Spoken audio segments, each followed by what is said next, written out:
तर आता आपल्याला बघायचं आहे योगपट्टीचं माप. आता योगपट्टीचं माप हे ब्लाऊजच्या उंचीनुसार ठरत असते. योगपट्टीच्या मापात 2 प्रकार असतात.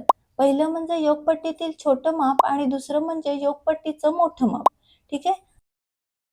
आता इथे तुम्ही बघू शकता 13.5 ते 14 पर्यंत उंची असेल तर योगपट्टीचं छोटं माप आपल्याला 3.5 इंच घ्यायचंय. ठीक आहे. आणि त्यानंतर आपल्याला बघायचं योगपट्टीचं मोठं माप. तर पी आणि यू योगपट्टीचं इथे मोठं माप घ्यायचं आहे उंचीनुसार 4.5 इंच. इथे तुम्ही बघू शकता. ठीक आहे. आता पुढचं आहे क्यू आणि आर. क्यू आर घ्यायचं आहे आपल्याला 3 इंच. ठीक आहे. आणि यू आणि आर अशी क्रॉस थोडी लाईन अशी जोडून घ्यायची आहे आपल्याला. ठीक आहे. आणि हा शेप असा योगपट्टीचा तयार होईल. ठीक आहे. तर आता आपल्याला बघायचं आहे कटोरीचं मेजरमेंट.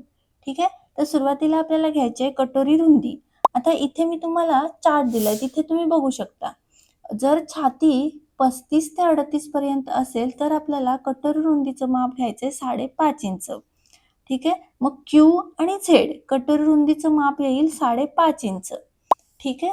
आता हा जो झेड आहे ना तिथून आपल्याला वरच्या साईडला 3 इंचच्या अंतरावर मार्क करायचंय आणि तिथे नाव द्यायचंय वाय. ठीक आहे. त्यानंतर आपल्याला हा जो इथे जी आहे ना तिथून आपल्याला वरच्या साईडला 1 इंचावर मार्क करायचंय आणि त्याला नाव द्यायचंय एक्स.